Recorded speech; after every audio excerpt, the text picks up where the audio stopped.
Hello everybody, this is Nate with the STS Guys bringing you another action figure unboxing, and today we have one that I am personally very excited for, the Justice League Tactical Suit Batman figure from Mezco Toyz.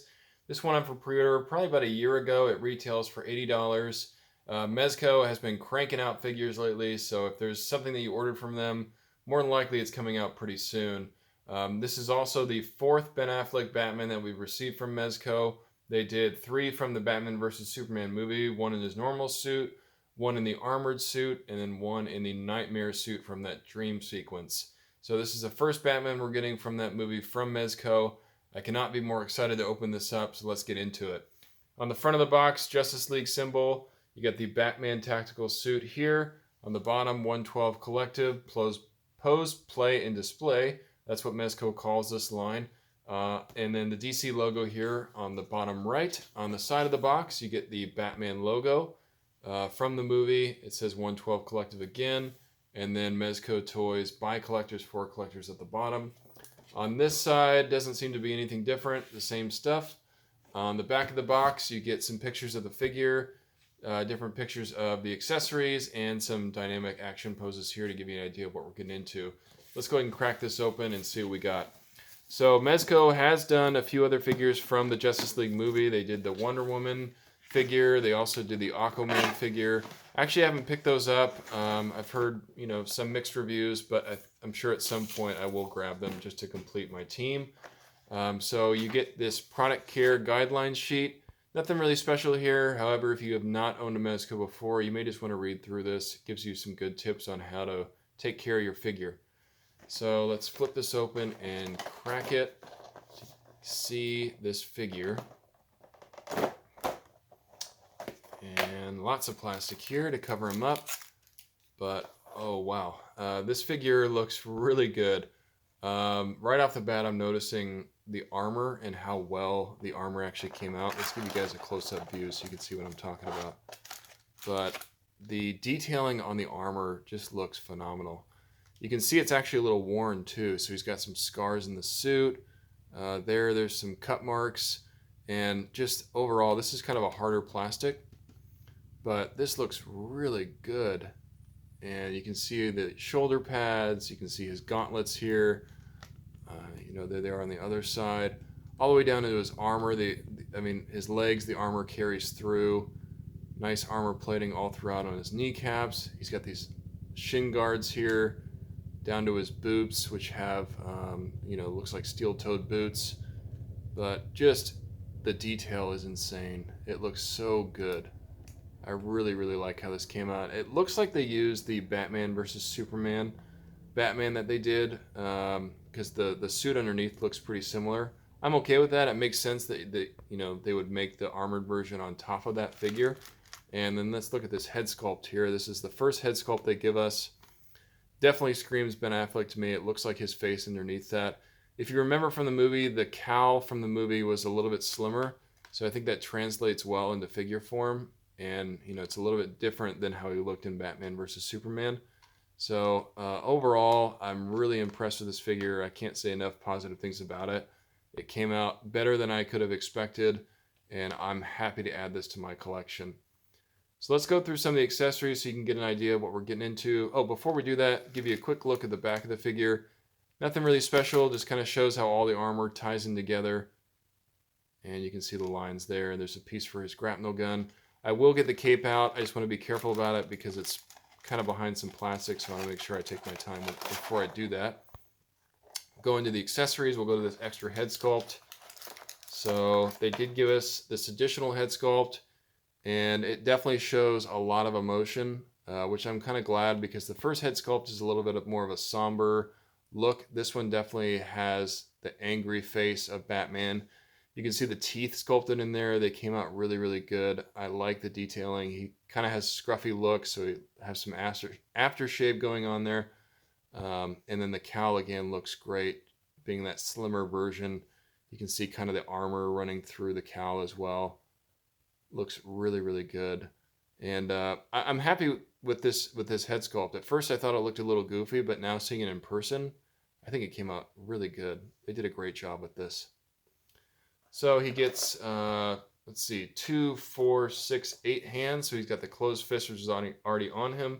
He comes with this hand, which looks like it's probably for holding batarangs. So you could put some batarangs in between his fingers. You could probably hold something else. I like the gold that they put on the knuckles. Definitely looks like how he did in the movie. And then you can just get some little details here in the hand. Nothing really special, but I really like how these came out. Then you get another hand here, and this one's cool because it has a batarang sculpted into it.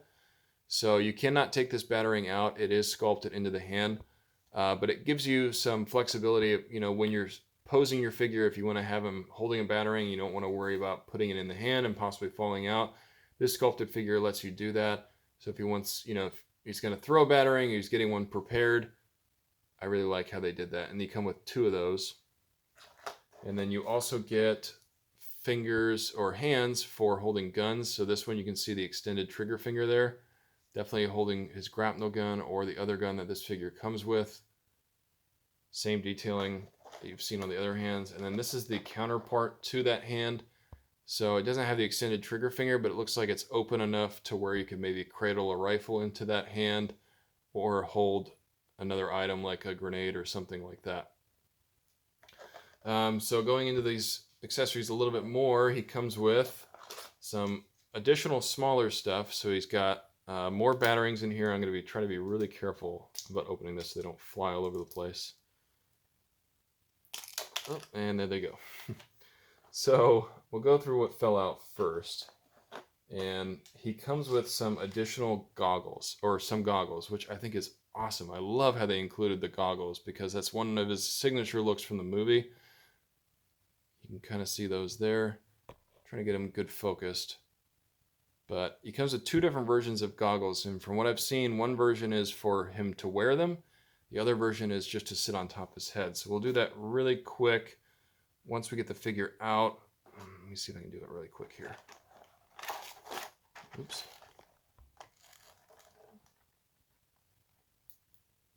Yeah, there you go.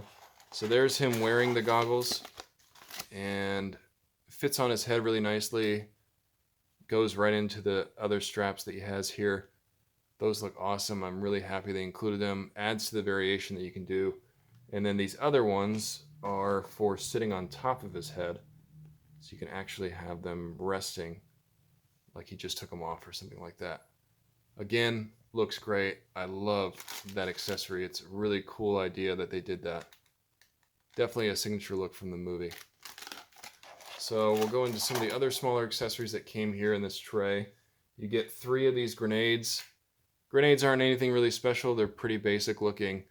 Probably smoke grenades. So it gives you an idea of that. You get these smaller batarangs here. So these look just like the one that was sculpted in his hand, just by themselves. And these look similar to the one we got with the Batman vs. Superman figure as well. I like how those came out. And then you also get a closed version of the grapnel. This is pretty tiny, so hopefully it comes out. But this is the grapnel just closed. It's not really coming out too well. But it gives you an idea. It's just a closed version of that. On the right side, you get some additional accessories here. So you do get a grapnel gun. And this looks really nice. I like the wood and the stock. The silver and black coloring adds some, detailing. Looks really nice. And then on the other side, it looks like the mechanism to fire. It looks a little bit more detailed than the one we got with the Batman vs. Superman figure. I could be wrong, but just looks a little cleaner. Then you also get another grapnel. This one is with the wire coiled around it. I'm not going to undo that just because it's probably hard to get it back to where it was. But you can get an idea how that looks. Then you also get another grapnel that does not have the cord attached. Like that. Looks nice. It does go into the end of the gun as well, so you can pose it with him about ready to shoot. And then last but not least, you do get this unique accessory here, which is the Parademon Rifle. And it's got a lot of detailing in the sculpt. You can kind of see that. Hopefully it's coming through on the video. But lots of little details all throughout the sculpt. The gun itself is fairly basic, you know, it's just kind of a silver gun. But I think it's a unique accessory for sure for this figure. Definitely shows, you know, it's from the movie. He did use this weapon in the movie. I like how they included that. On the bottom of the figure, you get kind of the basic stuff from Mezco. So you're going to get, let's just put it back and show you. So you're going to get the baggie for holding the accessories. You get the display arm. These two pieces go together. I'm not going to go a whole through doing it just because it does take some time. But this is used to flare the cape out so that you can make it look like he's flying through the air. This attaches on top of this and helps facilitate that. You kind of just work it all together. I like how they include the display stands for people that do want to have those dynamic poses. So let's give you a view of the cape. So I'll slowly take this out of its packaging. And there you go. So the cape itself is kind of a lighter pleather. It's a little bit lighter than previous capes, which I'm actually okay with because some of them have been heavy and they'll make the figure kind of fall backwards when you're trying to pose it. So I like how they went with a lighter material. And the cape is huge. I mean, you can wrap it all the way around the figure, so it's all the way around the front, and it flares out really nice. It's got nice, you know, material. It looks good. I only wish that it was wired. If I could wish for one thing on these capes is to have them wired so that you could, you know, use them a little bit better in photos and it's not just laying there. But, you know, I'm sure if people really want it, there'll be a customizer out there that'll make a wired cape. So yeah, I mean, overall, this figure looks great. I'm really, really happy with it. Let's briefly just go into the articulation so you can kind of get an idea of what you're getting into. So the head,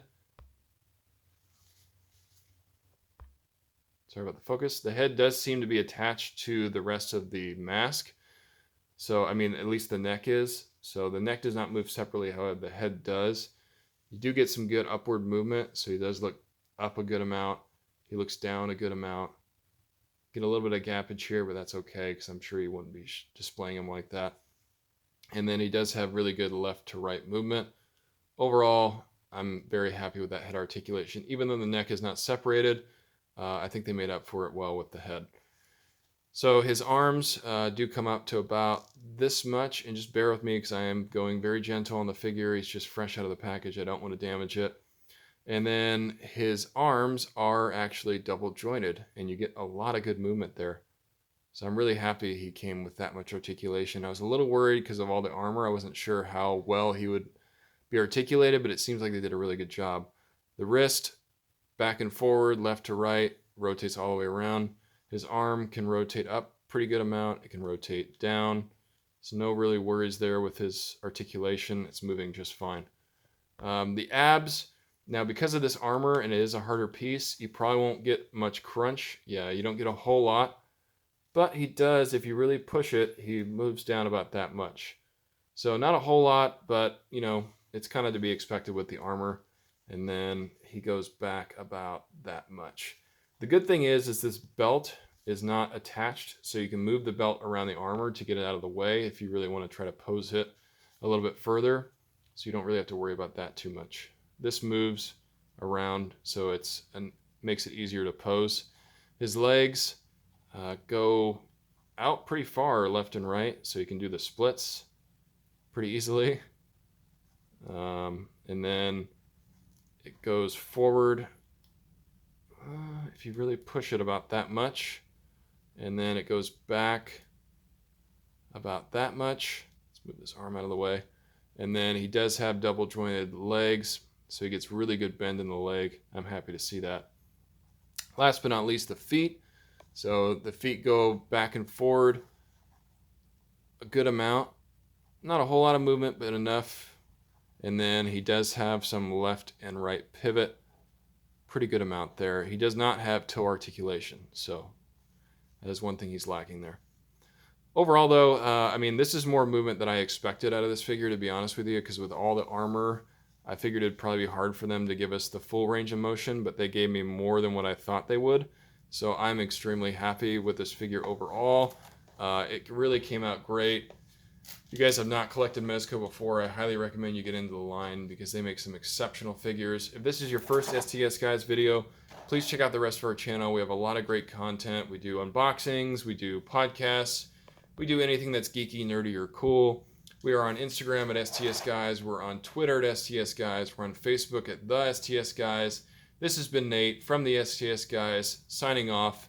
Please give me a big fat thumbs up and tell me what you think of this figure in the comments. I would love to hear from you. Have a great night.